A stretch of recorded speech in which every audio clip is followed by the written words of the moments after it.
Deus ex machina is a Latin phrase meaning God from the machine. It originally referred to a plot device in an ancient Greek theater where a god would be brought onto a stage using a machine to resolve a complex situation or conflict. Today describes a sudden and often improbable solution to a problem, usually involving an unexpected intervention that saves the day. While it can be effective in some narratives, it's often criticized for being a lazy and unsatisfying way to wrap up a plot. Both Anos Voldigoad and Altair have been accused of being Deus ex machina by some in the anime community, and honestly, I can understand why. The nature of their abilities sort of just allows them to escape any situation, no matter how dire, and in their own unique ways. Although, I'm not sure if I agree or disagree with this criticism, I wanted to analyze both of these characters to see what exactly makes them so powerful and how exactly they both fit into this description.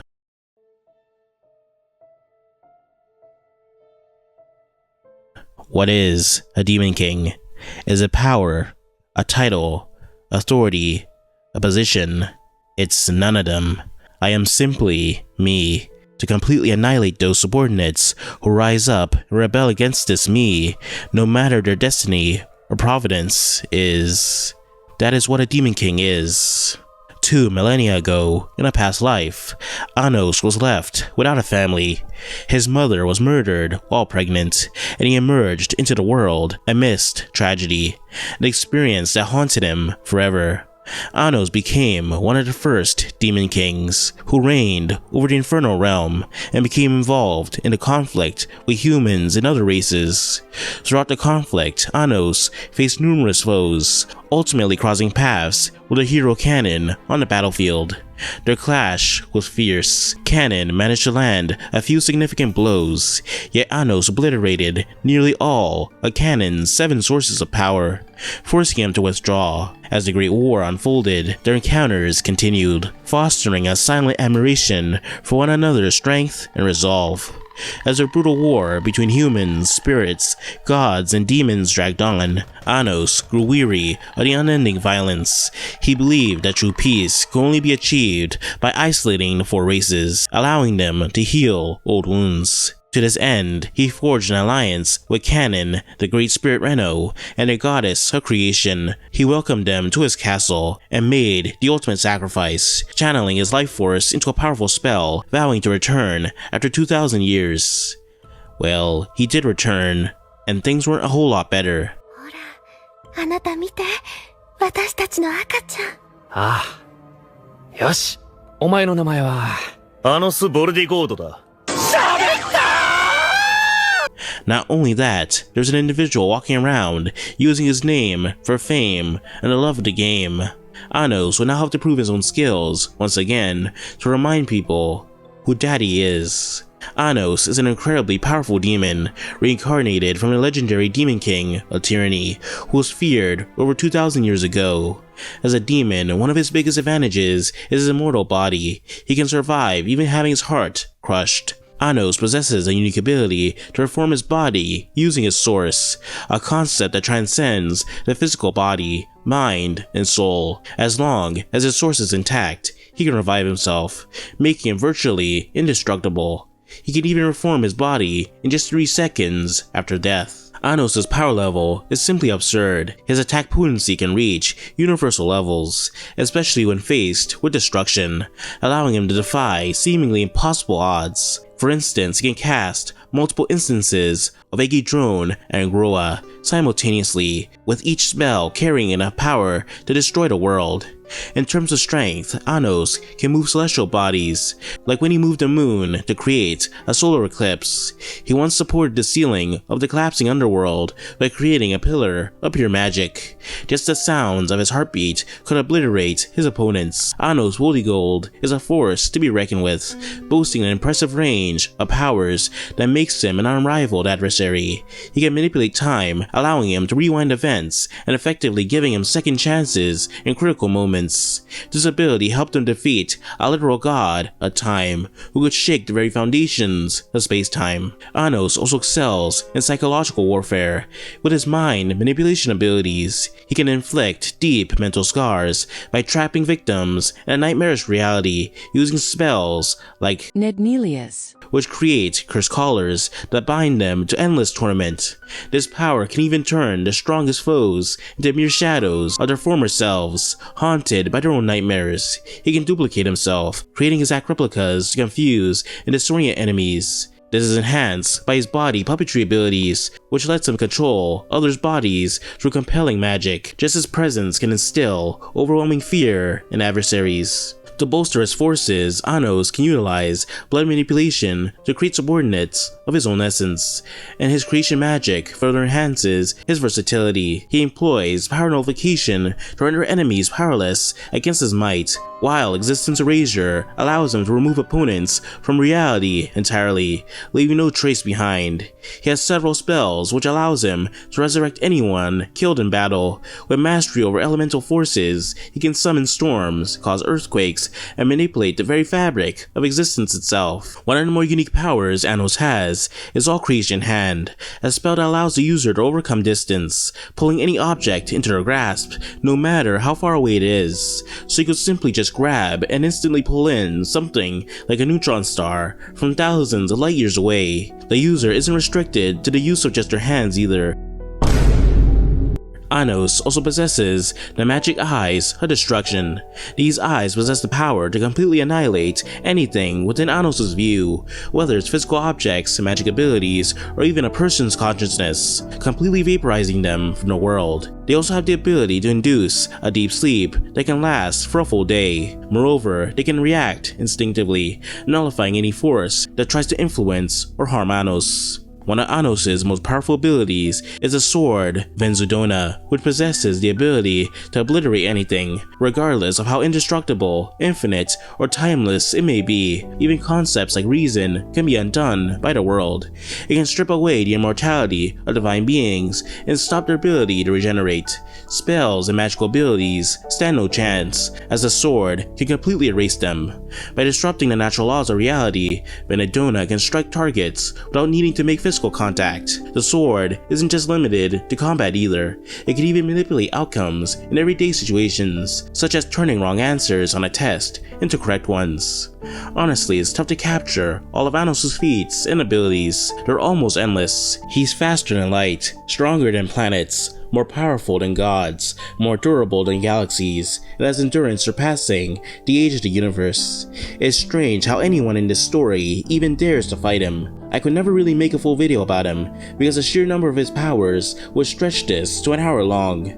Put him up against your favorite character, and he probably has a solid chance of winning. He's the kind of character with the perfect solution to any situation, and can even transcend his dimension, showcasing his vast capabilities.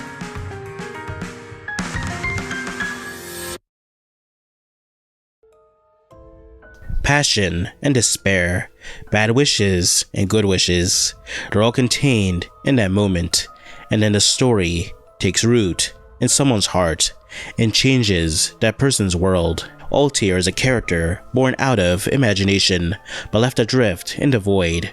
Her creator passed away before ever finding a place for her in any narrative, leaving Altair without a story or setting to call home. Yet, this absence of a fixed identity is what makes her unique. She's a blank slate, her design striking, with silver hair and sharp features, eyes glowing with a mysterious power. But beyond her appearance, she has no defined personality, backstory, or motive. This void made her an open canvas for the internet to fill in. Altair became the embodiment of the collective imagination of thousands. Because she has no set story, she belongs to everyone, and no one at the same time. Altair's defining power is Holopsicon, an ability that lets her manipulate reality in countless ways. One common manifestation of this power is through a Tommy gun that she plays. But rather than producing music, this process unleashes her vast array of reality warping abilities. known as movements. The 9th movement of the cosmos, Fate Restoration.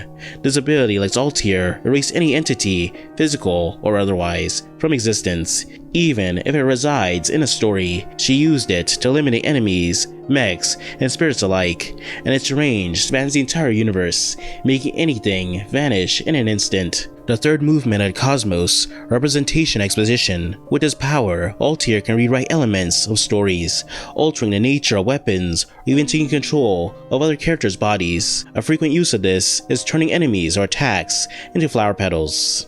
The 13th movement of the cosmos, Outline Origin.